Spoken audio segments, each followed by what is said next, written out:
The following is a semi-professional attempt at humor. The jokes contained within are intended for a mature audience. Not 18, we aren't cops, but we will occasionally say things that you find offensive. If you do get offended by our videos, make sure to keep any hate in the comments section where it belongs, or write about it on your blog. Above all else, try to have fun and remember, nothing matters. Alrighty, welcome back to another episode of Nihilhalla. We are again playing Kerbal Space Program today. And we last time checked out the Vulcanite, and then I just sort of splashed it into the water like an idiot. Well, you're trying to fly it over the fucking thingy. Yeah, no, I was trying to do something really cool. Whoa, look at this Gundam. This was a test. Did it pass? Sort of. You can actually see that I called it the test ding. The reason I called it that is it was a copy or a later iteration of an original design I had called the Wing Ding, which was not good. It just wasn't good. So these heat panels that you see all over this thing, that's what these are radiators. Yeah. Those are designed to prevent the aircraft from exploding in orbit. And the original goal here was to see how fast I could go in atmosphere without exploding. And I think I got to 1,400 meters per second because of all these panels. You'll notice that I didn't even actually pull up there. Yeah. And I haven't actually touched the controls at all. We are already doing almost 600 meters per second, and we just took off. We're under 500 meters of elevation. These radiators are here to prevent the craft from generating too much heat, so we can bleed off the excess heat before exploding. My god, it looks like a Michael Bay film. Yeah, kind of. So, pretty soon you're going to start to see the red glow of the atmospheric event. It is lens flare and explosions. Oh, yeah. So, you can barely even see the craft, actually, which is probably the most terrifying part of this. And those radiators are starting to get warm, as you can see. And we are now doing almost 1,100 meters per second in atmosphere. For those of you unfamiliar, that's well over Mach 2. What's Mach 2? In meters per second, I honestly don't know. 740 miles per hour. I was more saying the layman's term of explaining back home, like, what they mean by Mach. Oh, it's 2 times the speed of sound. And the speed of sound at sea level in, like, ideal weather conditions is 740 miles per hour.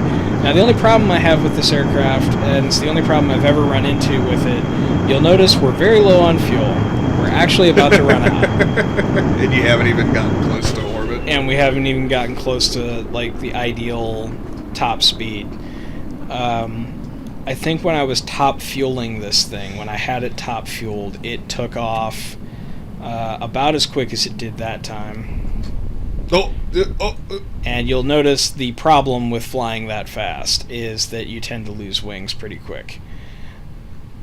Actually, looking at the intakes on the bottom of this thing... yeah, I know, right? Looking at the intakes on the bottom of this thing... wait, I just noticed you have 2 buddies flying in this one? Yeah. Bill Kerman is in the cockpit as well. And we have parachutes. Oh, whoa. Ooh. We have parachutes. Look at those 2 luscious parachutes. For the exact scenario that we are now encountering, where we've lost a wing and cannot land the plane properly. So it's just gonna fucking... it'll roll over at some point. Like, when the chutes flare, it'll roll over and, like, jerk the back end of the plane. And it'll probably, it's actually about to do it right now. It's just going to dip its nose into the ground. Boop? Yeah, bloop. But the good news is those 2 parachutes are rated high enough that the craft will actually be slowed to a stop, and Jeb and Bill should survive. So you'll just, like, drop this turd in the punch bowl here? Yeah, basically. I'm not sure what happened there. Is it just frozen in the air? No. Oh. No, the chutes flared, and now we're down to, that's actually a bit quick. We're going real quick. Really? God, I can't tell. I'm trying to look at the horizon. Yeah, I don't even look at that. I look at the altimeter up here, and I look at the surface speed here. Which the surface speed basically tells me that we're going to impact and we're going to lose a lot of parts, which hopefully doesn't kill Jevonville. Oh, wow. Why? I thought the fuel was gone. The fuel is gone, but impact tolerance of pretty much every part on that plane, except the landing gear, was under 10 meters per second. And we were doing 11 meters per second, so that happened. So, kaboom. Yeah, exactly.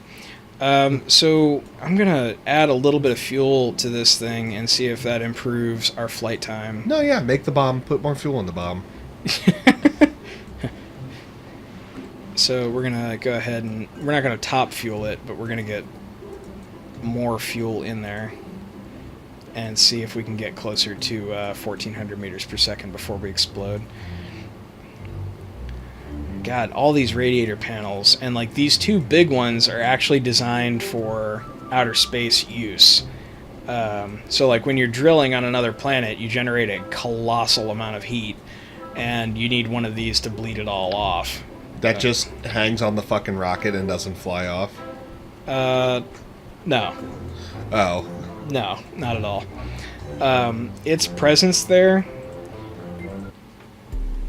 is nothing short of a miracle, actually, because that should rip off as soon as we take off and hit 300 meters per second. But apparently it has no atmospheric drag, but if I try to extend it and then take off, it will rip off. So, like, here. We'll do it does an extendy bit? Yeah, we'll do this and see if it works. That is just catching all the wind. But it actually has no drag model because of the way it's programmed. Oh, really? I'm pretty sure. oh, nope, there it goes. That's hilarious.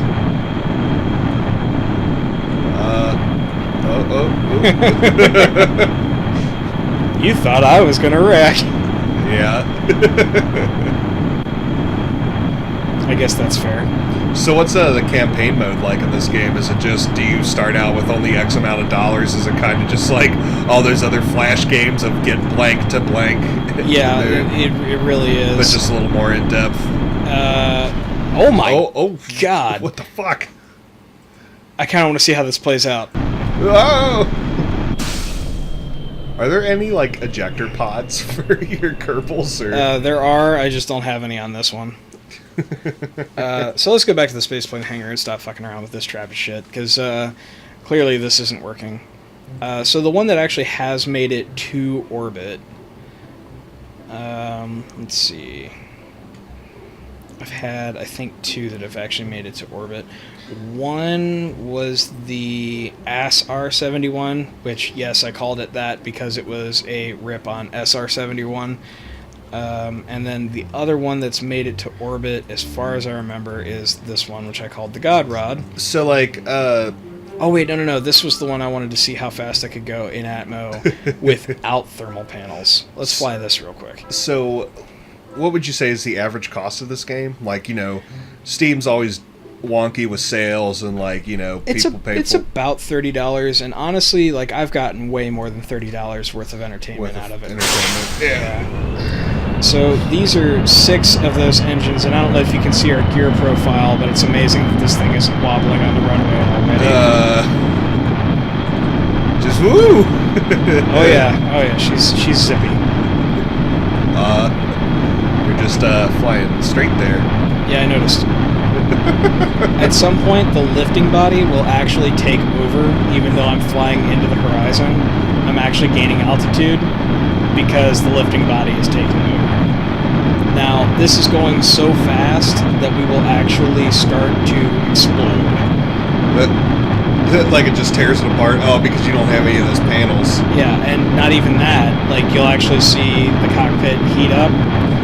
And, oh god, we'll cook the Kerbals? Yes. Like, see this bar here? Yeah. This is it heating up, and when that bar fills all the way up, it'll explode. Because it's exceeded its thermal tolerance. Now, there is a way with a debug menu to turn that off, but I've never really seen a need to. Just look at this beautiful ball of Yeah. bomb. And if we cut throttle, typically they don't explode. That's what I get for trying to nose up right after I said that. Hey guys, let's go watch Nihilhalla. Neil keeps blowing shit up in every episode. Shut up. Anyway, no, there's two of these that have gotten to orbit of mine. Oh, like that one that did? No, that one was not the one that got to orbit. I think my original plan when I built that one, aside from how fast can I go in atmosphere, I think the other plan was how quickly, or rather, is it possible to orbit the planet without actually leaving the atmosphere? Like, is it possible to get going fast enough to orbit the planet without leaving the atmosphere? And the answer, by the way, for anybody that's curious, no. Or hell no, maybe. So what do you say, man? One more plane to show the and then show the dudes, and then we can do another rocket, or we can call it quits on this. Because I'm sure it can only be so fun watching you blow shit up. Yeah. I mean, I'm laughing. Well, yeah. Plus, everybody's gonna make fun of you and call you an idiot, and possibly worse things. Nah. They might even tell me to check my privilege. Rocket privilege? Yeah. All right, so I would be interested if somebody told you to check your privilege off of this playthrough in Kerbals. So, but no. Yep. But we're gonna launch this next episode, man. Oh, okay. Next time on Nihilhalla, we will see you nondescripts later.